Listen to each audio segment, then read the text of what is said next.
Hello everyone, welcome to Canon institution. मैं नरपत प्रियान हाजिर हूँ विश्व भूगोल अर्थात वर्ल्ड ज्योग्राफी के टॉपिक भूकंप को लेकर। भूकंप पर हमारा ये सेकंड वीडियो है। भूकंप को पूरा समझने के लिए आपको भूकंप पार्ट फर्स्ट वाला वीडियो पूरा देखना चाहिए, इसके बाद ये वीडियो देखना चाहिए ताकि भूकंप वाला टॉपिक आपको पूरी तरह से क्लियर हो और पूरी तरह से समझ में आ जाए।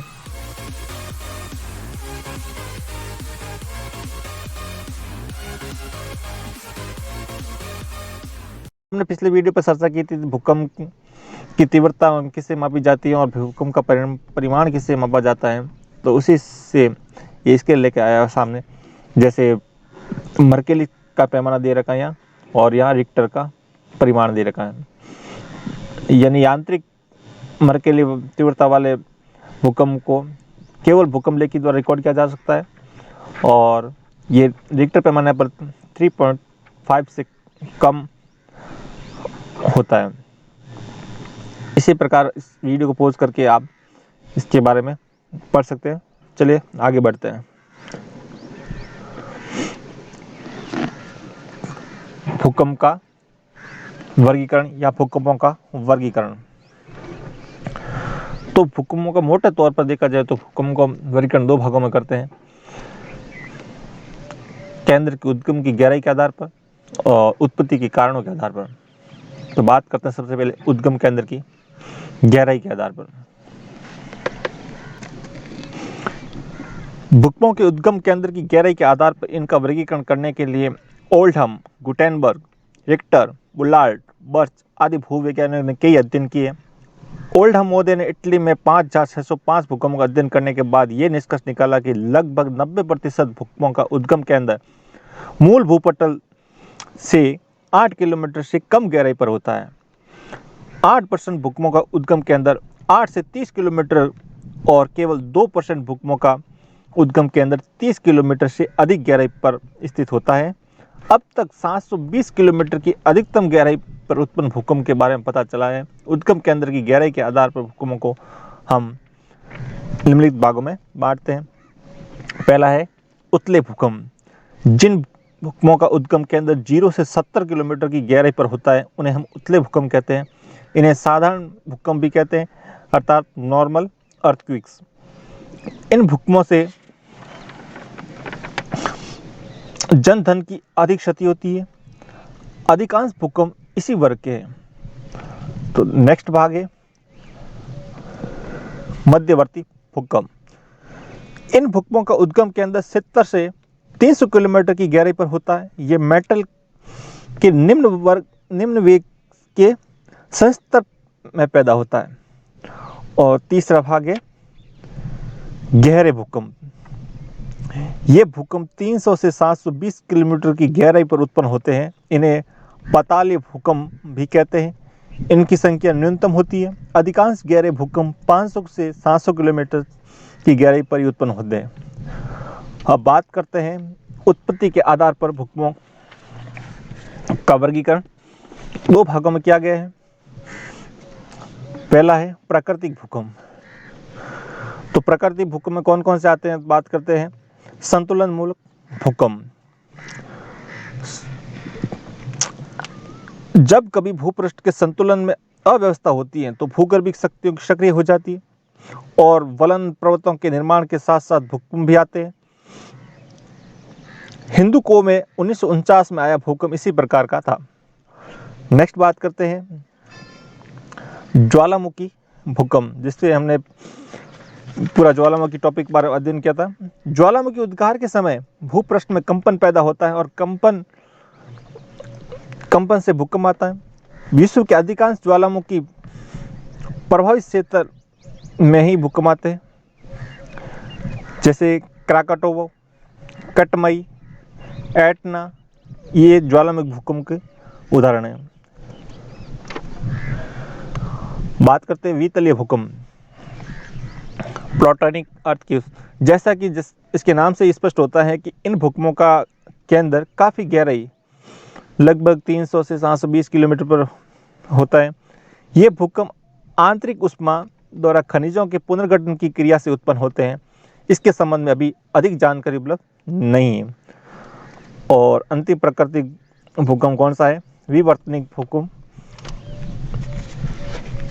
Tectonic earthquakes. प्लेट विवर्तनिकी से नए भ्रंश बनते हैं और पुराने भ्रंशों पर गति होती है। इन घटनाओं से विवर्तनिक भूकंपों की उत्पत्ति होती है। सैन फ्रांसिस्को में 1906, जापान में 1923, कैलिफोर्निया की इंपीरियल घाटी में 1940 में भूकंपों की उत्पत्ति विवर्तनिक क्रिया से ही हुई है। बात करें उत्पत्ति के आधार पर, दूसरा कारण है कृत्रिम भूकंप। ये मानवीय क्रियाओं द्वारा उत्पन्न होते हैं और मानव भूतल के ऊपर और भूतल के नीचे विभिन्न प्रकार की क्रियाओं करता है, जिससे भूकंप उत्पन्न होते हैं। खनिजों के लिए विस्फोट करने से भी भूकंप भूमि में कंपन पैदा होता है। यहाँ तक कि रेलगाड़ी की तेज चलने से भी भूकंप भूमि में हल्का सा कंपन पैदा होता है, अर्थात भूकंप अनुभव किया जाता है। चलिए आगे बढ़ते हैं। भूकंप के प्रभाव। शुरू करने से पहले बता दूंगा, आपने अभी तक हमारे चैनल को सब्सक्राइब नहीं किया है तो प्लीज़ सब्सक्राइब करें और साथ में नोटिफिकेशन पाने के लिए बेल आइकन को ज़रूर प्रेस करें। चलिए शुरू करते हैं आज का ये वीडियो। भूकंप मनुष्य के लिए प्राय अभिशाप तथा कभी कभी वरदान सिद्ध होते हैं। इनकी अनेक हानियाँ तथा कुछ लाभ हैं। तो इसके हानियाँ कौन कौन सी है और लाभ कौन कौन से आए, सबसे पहले डिस्कस करते हैं हानियों पर। इनसे जन धन की अपार हानि होती है। पृथ्वी के धरातल पर सबसे अधिक कंपन अधिक केंद्र पर होता है। सबसे अधिक क्षति भी अधिक केंद्र के आसपास ही होती है। नगरों या अधिक घनी बस्तियों के आसपास भूकंप बहुत हानि पहुंचाते हैं। सन 1935 में क्वेटा में भूकंप बहुत से भवन नष्ट हो गए। लगभग 25,000 लोगों की जान गई थी। गुजरात के कच्छ इलाके में 26 जनवरी 2001 में को बहुत ही भयंकर भूकंप आया था, जो रिक्टर पैमाने पर 7.9 मापा गया था। इसके झटके समस्त भारतीय उपमहाद्वीप में महसूस किए गए थे, और जिसमें भारत, पाकिस्तान और नेपाल सम्मिलित होते हैं भारतीय उपमहाद्वीप में। इन भूकंपों के कारण लगभग 1 लाख व्यक्तियों की जान गई थी। बहुत से नगर मलबे के ढेर बन गए थे। कई बार भूकंप से नदियां के मार्ग में रुकावट पड़ जाती है और उसका प्रवाह रुक जाता है। इस प्रकार नदी का जल समस्त भागों में यानी पास के इलाकों में फैल जाता है और बाढ़ आ जाती है। सन 1950 में असम के भूकंप से ब्रह्मपुत्र और उनकी सहायक नदियों में इसी प्रकार की बाढ़ आई थी। जब समुद्री भाग में भूकंप आता है तो बड़ी बड़ी लहरें उठती हैं, जिससे जलयानों को भारी क्षति पहुंचती है। इसके अतिरिक्त तटीय भागों में समुद्री जल फैलकर भारी नुकसान करता है। भूकंप से पैदा होने वाली समुद्री तरंगों को जापानी भाषा में क्या कहते हैं? सुनामी। भूकंप से भूपटल पर बड़े बड़े भ्रंश पड़ जाते हैं, जिससे यातायात में बाधा पड़ती है। सन 1991 में जापान में भीषण भूकंप से चौड़ी घाटियों के तल पर बनी कई सड़कों को नष्ट कर दिया गया था। सन 1906 में कैलिफोर्निया के भूकंप से सैकड़ों किलोमीटर लंबे विशाल भ्रंश का निर्माण हुआ था। भूकंप से पर्वतीय प्रदेशों में भूस्खलन बहुत होते हैं, जिससे भारी क्षति होती है, और भूकंप से कई बार भीषण आग लग जाती है, जिससे भी बहुत नुकसान होता है। आइए चर्चा करते हैं भूकंप से लाभ क्या क्या है। भूकंप से जितनी क्षति होती है उसका चौथा अर्थात 1/4 भाग भी लाभ नहीं होता है। कुछ अप्रत्यक्ष लाभ देख लो, जैसे भूकंपीय तरंगों से हमें भूगर्भ का ज्ञान प्राप्त करने में सहायता मिलती है। भूकंप से भूस्खलन क्रिया होती है जो अपक्षय में सहायक होती है। इससे मिट्टी के निर्माण में सहायता मिलती है और कृषि को प्रोत्साहन मिलता है। भूकंपों से बड़े पैमाने पर वलन भ्रंश पड़ जाते हैं, जिससे पर्वत, पठार, घाटियां आदि कई शिलाकृतियों का जन्म होता है। समुद्र तटीय भागों में भूकंप आने से कई बार तटीय भाग नीचे धंस जाते हैं और गहरी खाइयों का निर्माण होता है। इनसे अच्छे सुरक्षित सुंदर पतन बनते हैं, जो व्यापार में सहायता देते हैं। इसके विपरीत कई बार भूकंपों के आने से बहुत सा जलमग्न भाग समुद्र से बाहर आ जाता है और नए तलीय भाग का निर्माण होता है। भूकंप से धरातल पर बड़ी बड़ी दरारें पड़ जाती हैं, जिससे कई खनिज पदार्थ सुगमता से मिल जाते हैं। भूकंप के समय भूभागों की धंस जाने से विस्तृत झीलों का निर्माण होता है, जो मनुष्य के लिए लाभदायक है। कई बार भूकंपीय भ्रंश से जल स्रोतों का जन्म होता है, जो मनुष्य के लिए लाभदायक है। आगे बढ़ते हैं। भूकंप का वितरण। किन किन क्षेत्रों में? तो 4 क्षेत्रों में, जैसे कि हम ज्वालामुखी जहाँ वितरण वाला पार्ट पढ़ा था वही भूकंपीय वितरण वाला पार्ट है। तो सबसे पहले प्रशांत महासागरीय तटीय पेटी, दूसरा मध्य महाद्वीपीय पेटी, तीसरा है मध्य अटलांटिक पेटी और चौथा है अन्य क्षेत्र। तो सबसे पहले बात करते हैं प्रशांत महासागरीय तटीय पेटी पर। विश्व के 68% भूकंप प्रशांत महासागरीय तटीय भागों में आते हैं। इन्हें अग्निवलय या रिंग ऑफ फायर कहते हैं। यहाँ पर ज्वालामुखी भी सबसे अधिक है। Chile, California, Alaska, Japan, Philippine, New Zealand तथा मध्य महासागरीय भागों में हल्के तथा भीषण भूकंप आते रहते हैं। यहाँ पर उच्च स्थलीय पर्वत तथा गहरी महासागरीय खाइयाँ एक दूसरे से लगभग समांतर चली गई है, जिससे तीव्र ढाल उत्पन्न होता है, जो भूकंप आने का महत्वपूर्ण कारण बनता है। बात करते हैं मध्य महाद्वीपीय पेटी या मिड वर्ल्ड बेल्ट। इस पेटी में विश्व के 21% भूकंप आते हैं। ये पेटी मैक्सिको से शुरू होकर अटलांटिक महासागर, भूमध्य सागर, अल्प्स तथा काकेशस से होती हुई हिमालय पर्वत तथा इसके समीप क्षेत्रों तक फैली हुई है। बात करते हैं मध्य अटलांटिक पेटी की। ये पेटी मध्य अटलांटिक तट के साथ साथ उत्तर में स्थित बेजोन तथा आइसलैंड से शुरू होकर दक्षिण में बोवेट द्वीप तक विस्तृत है। यहाँ पर भूकंप मुख्य रूप से प्लेट के अपसरण के कारण रूपांतर, भ्रंश तथा दरारी ज्वालामुखी उद्गार से पैदा होने से आते हैं। बात करते हैं अन्य क्षेत्र की। एक पेटी मध्य महाद्वीपीय पेटी से अलग होती है और नील नदी से होकर अफ्रीका के पूर्वी भाग में दक्षिण तक फैली है। इसमें पूर्वी अफ्रीका के ब्रंश घाटी का भूकंपीय क्षेत्र सम्मिलित है। लाल सागर तथा मृत सागर भी इसी पेटी में आते हैं। कुछ भूकंप हिंद महासागर में भी आते हैं। ये था भूकंप का वितरण। आगे बढ़ते हैं, भारत में भूकंप की क्या स्थिति है। भारत में हिमालय क्षेत्र में अधिकतम भूकंप आते हैं। गंगा के मैदान में भी भूकंपों का प्रभाव दिखाई देता है। सन 1819 का कच्छ का भूकंप, 1897 का असम का भूकंप, 1905 का कांगड़ा का भूकंप, 1934 तथा 1988 का बिहार का भूकंप, 1950 का असम का भूकंप, 1975 का हिमाचल प्रदेश का भूकंप, 1991 का उत्तरकाशी का भूकंप, 1999 का नंदप्रयाग का भूकंप कुछ इसके महत्वपूर्ण उदाहरण हैं। दक्षिणी पठार में भूकंपों से लगभग मुक्त है। भारत का दक्षिणी पठार है जो भूकंपों से लगभग मुक्त है। किंतु सन 1967 में महाराष्ट्र के कोयना बांध क्षेत्र में आया भूकंप एक महत्वपूर्ण अपवाद है। शायद ये बांध के पीछे जल के अत्यधिक दबाव के कारण आया था। सन 1993 में लातूर में आए भूकंप का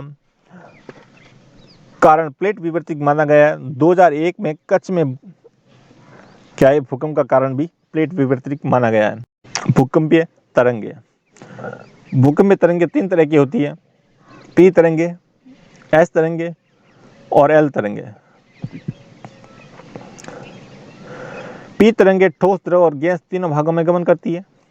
एस तरंगे केवल ठोस में गमन करती हैं और एल तरंगे भी तीनों भागों में गमन करती हैं, ठोस, द्रव और गैस में। पी तरंगे प्राइमरी वेव्स या प्राथमिक तरंगे, इन्हें प्राथमिक तरंगे भी कहते हैं। ये भूकंप आने पर सबसे पहले अनुभव की जाती है। इनकी गति 8 किलोमीटर प्रति सेकंड होती है। ये तरंगे ठोस, द्रव और गैस तीनों माध्यम से गमन कर सकती हैं। ये तरंगे ध्वनि तरंगों की भांति गमन करती हैं। ये पृथ्वी के विपरीत छोर तक पहुंचने में सक्षम है। ये तरंगे लंबवत या वर्टिकल या देशांतरी रूप से गमन करती हैं। सेकेंडरी वेव्स या द्वितीयक तरंगे, ये तरंगे भूकंप अवधि के अंदर से 103 डिग्री ही गमन कर सकती है। ये तरंगे प्राथमिक तरंगों के बाद उत्पन्न होती हैं। इसकी गति 4 किलोमीटर प्रति सेकंड होती है। ये तरंगे केवल ठोस में ही गमन कर सकती हैं। ये तरंगे तिरछी या अनुप्रस्थ गमन करती हैं। एल तरंगे, इन तरंगों को धरातलीय तरंगे भी कहते हैं। इन तरंगों की खोज डॉक्टर HD लव ने की थी, इसलिए इन्हें लव तरंगे भी कहा जाता है। ये तरंगे ठोस, द्रव और गैस तीनों माध्यम में गमन कर सकती है। ये तरंगे एस तरंगों के बाद अनुभव की जाती है। इनकी गति 1.5 से 3 किलोमीटर प्रति सेकंड होती है। ये तरंगें धरातल के समानांतर गमन करती हैं, इसलिए इन तरंगों को सर्वाधिक विनाशकारी तरंग कहते हैं। तो एक बार क्वेश्चन आया था कि सर्वाधिक विनाश किन तरंगों से होता है, तो कौन सी तरंगें? एल तरंगों से सर्वाधिक विनाश होता है कि धरातल के सरफेस पर चलती है। आगे बढ़ते हैं। भूकंप विज्ञान। भूकंपीय तरंगों की गति तथा भ्रमण पथ के आधार पर हम पृथ्वी के आंतरिक भाग के संबंध में विस्तृत तथा ठीक जानकारी प्राप्त कर सकते हैं। आज के युग में भूकंप विज्ञान पृथ्वी के आंतरिक भाग के बारे में ज्ञान प्राप्त करने का सबसे अधिक सशक्त साधन है। एक भूवैज्ञानिक व गोलेसन, उनका कथन है कि भूकंप वे दीपक हैं जो पृथ्वी की आंतरिक संरचना पर प्रकाश डालते हैं। यदि भूकंपीय तरंगें समान माध्यम में चलें तो इनकी गति समान रहती है और ये सरल पथ पर चलती है, परंतु यदि ये तरंगें विषमांग माध्यम में चलें तो इनकी गति परिवर्तन आ जाता है और ये परिवर्तन तथा आवर्तित हो जाती है। अधिक घनत्व माध्यम में से गुजरने पर इनकी गति अधिक हो जाती है। परीक्षण से पता चला है कि पृथ्वी के आंतरिक भागों में भूकंपीय तरंगें सीधी ना चलकर वर्गाकार मार्ग का अनुसरण करती है और ये मार्ग भीतर की ओर नतोदर तथा धरातल पर उन्नतोदर होता है। इससे ये स्पष्ट इस बात की पुष्टि होती है कि पृथ्वी के भीतर घनत्व में क्या होती है? वृद्धि होती है। ये चित्र देखो, इस चित्र को देखकर ये पता चलता है कि भूकंप के अंदर यानी फोकस के निकट पी, एस तथा एल तीनों प्रकार की तरंगें पहुंचती हैं। इसके बाद में एल तरंगें लुप्त हो जाती हैं और केवल पी तथा एस तरंगें आगे बढ़ती हैं। सन 1909 में ओल्डहम नामक विद्वान ने यह बताया कि भूकंप के अंदर से 102 डिग्री की कोणीय दूरी पर एस तरंगें विलुप्त हो जाती हैं और पी तरंगें काफी दुर्बल हो जाती है। रूस के वैज्ञानिकों का मत है कि भूकंप के अंदर से 103 डिग्री से 143 डिग्री तक कोई भी भूकंपीय तरंगें नहीं पहुंचती है। पृथ्वी के उस भाग को जहां कोई भी तरंग नहीं पहुंचती है भूकंपीय छाया क्षेत्र या छाया कटिबंध या शैडो जोन कहते हैं। इसका कारण यह है कि 2900 किलोमीटर गहराई पर पी तरंगें आवर्तित हो जाती हैं और एस तरंगें आगे नहीं बढ़ सकती। भूकंपीय छाया क्षेत्र की उपस्थिति में हम इस निर्णय पर पहुंचते हैं कि पृथ्वी का क्रोड द्रव्यावस्था में है और उनका घनत्व बहुत अधिक है। पीजी तथा एसजी तरंगें। क्रोएशिया की कुल्पा घाटी में सन 1909 में आए भूकंप के परीक्षण से पी तथा एस तरंगों से मिलती जुलती तरंगों का पता लगा। इनका व्यवहार पी तथा एस तरंगों जैसा ही होता है, परंतु इसकी गति है जो अपेक्षाकृत कम होती है। इन्हें पीजी तथा एसजी तरंगों के नाम से पुकारा जाता है। पीजी तथा एसजी तरंगों की गति क्रमशः 5.4 तथा 3.3 किलोमीटर प्रति सेकंड होती है। ये तरंगें मुख्यतः पृथ्वी के ऊपरी परत से होकर भ्रमण करती है। कॉनराड महोदय ने टॉर्न के 1923 में भूकंप के अध्ययन के तृतीय तरंगों का पता लगाया जिनका नाम पी रखा गया था। इसकी गति पी तथा पीजी के बीच की होती है। इस प्रकार पी तरंगें पृथ्वी के मध्यवर्ती परत में 6.0 से 7.2 किलोमीटर प्रति सेकंड की गति भ्रमण करती हैं। पुनः जेफरीज ने जर्सी के 1926 तथा हार्फोर्ड के 1926 के भूकंपों के आधार पर विध्वंसक लहरों का पता लगाया। उसकी गति एस तथा एसजी के बीच की थी, जो कि पृथ्वी के मध्यवर्ती पृष्ठ से होकर 3.5 से 4.0 किलोमीटर प्रति सेकंड की गति से भ्रमण करती है। भूकंप से जुड़े कुछ महत्वपूर्ण प्रश्न। पहला प्रश्न है आपके सामने, किसी क्षेत्र से उस स्थानों को मिलाने वाली रेखा जहां पर भूकंप एक साथ अनुभव किया जाता है उन्हें क्या कहते हैं? आइसोगोल रेखा, आइसोपाइकनिक रेखा या सहभूकंप रेखा या समभूकंप रेखा। तो हमने पढ़ा था कि आइसोसीस्मल रेखा जिसे सहभूकंप रेखा कहते हैं, जो समान भूकंपीय तीव्रता वाले स्थानों को मिलाने वाली रेखा को हम क्या कहते हैं? सहभूकंप समभूकंप रेखा। एक रेखा थी जिसे हम कहते हैं सभूकंप रेखा, जो होमोसेस्मल लाइन रेखा या लाइन, ये एक ही स्थान पर होने वाले भूकंपीय स्थानों को मिलाने वाली रेखा थी। तो क्या आंसर होगा अपना? सी, सभूकंप रेखा। नेक्स्ट क्वेश्चन है, सिस्मोग्राफ किसे मापने के लिए काम में लिया जाता है? तो ऑप्शन की दृष्टि देखिए, ज्वार भाटा को, भूकंपीय तरंगों को, सागरीय तरंगों को, इसमें से कोई नहीं। तो क्या मापते सिस्मोग्राफ से? ये भूकंपीय तरंगे ही आंसर होगा इसका।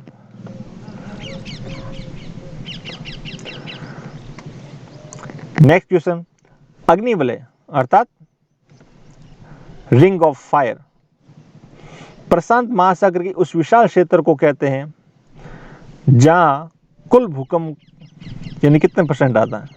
तो हम अभी भी जिनके था पीछे, कितने परसेंट आता है? 68% भूकंप आते हैं यहाँ पर। और मध्य महाद्वीपीय पेटी में कितने आते हैं? 21% भूकंप आते हैं। आगे बढ़ते हैं। क्वेश्चन नंबर, रिक्टर स्केल का प्रयोग किसके मापने के लिए किया जाता है? वायु का वेग, तरल का घनत्व, वायु की आर्द्रता या भूकंप की तीव्रता? ये बहुत इंटरेस्टिंग क्वेश्चन है। कारण ये कि रिक्टर स्केल से हम क्या मापते हैं? भूकंप का परिमाण। और भूकंप की तीव्रता किसे? मर्केल स्केल से मापते हैं। लेकिन यहाँ ऑप्शन में अगर अपने भूकंप का परिमाण नहीं दे रखा तो आंसर क्या होगा? डी होगा, भूकंप की तीव्रता। आगे बढ़ते हैं। क्वेश्चन नंबर 5, निम्नलिखित में से कौन सी भूकंपीय तरंग सर्वाधिक क्षति पहुंचाती है? प्राथमिक तरंगे, द्वितीय तरंगे या दीर्घ पृष्ठीय या क्षैतिज? तो क्या आंसर होगा इसका? सर्वाधिक क्षति कौन सी हो सकती है? दीर्घ पृष्ठीय यानी एल तरंगे, उसको ही दीर्घ पृष्ठीय कहते हैं। नेक्स्ट क्वेश्चन, जिस स्थान पर भूकंपीय तरंगों की उत्पत्ति होती है उस स्थान को क्या कहते हैं? जहां भूकंप की उत्पत्ति होती है उसे क्या कहते हैं? फोकस या भूकंप केंद्र। भूकंप अधिक केंद्र वह स्थान है जहां पृथ्वी पर सबसे पहले भूकंप अनुभव किया जाता है। ठीक है, तो आंसर क्या होगा? ए। आगे बढ़ते हैं। पृथ्वी की आंतरिक संरचना की जानकारी प्राप्त का सबसे प्रमुख स्रोत क्या है? तो इस वीडियो में हमने चर्चा की थी, क्या है? भूकंप विज्ञान। भूकंप विज्ञान के भूकंप की तरंगों के आधार पर हम पता लगाते हैं कि पृथ्वी के आंतरिक भाग में कहाँ पर मेटल है, कहाँ पर ठोस है, कहाँ द्रव है, कहाँ गैस है। ये सारा भूकंपीय तरंगों के आधार पर ही पता लगाया गया अभी। नेक्स्ट क्वेश्चन, भूकंप की उत्पत्ति के संबंधित प्रत्यक्ष पुनर्चलन सिद्धांत अर्थात इसे और क्या नाम कह सकते हैं? Rebound theory, elastic rebound theory. तो ये सिद्धांत किसने दिया था? रीड नामक भूगर्भवेत्ता ने। तो आंसर क्या होगा अपना? डी। तो आज के लिए इतना ही। हम जल्द हाजिर होंगे एक बहुत ही शानदार और मज़ेदार टॉपिक के साथ। Thank you. जय हिंद, जय भारत।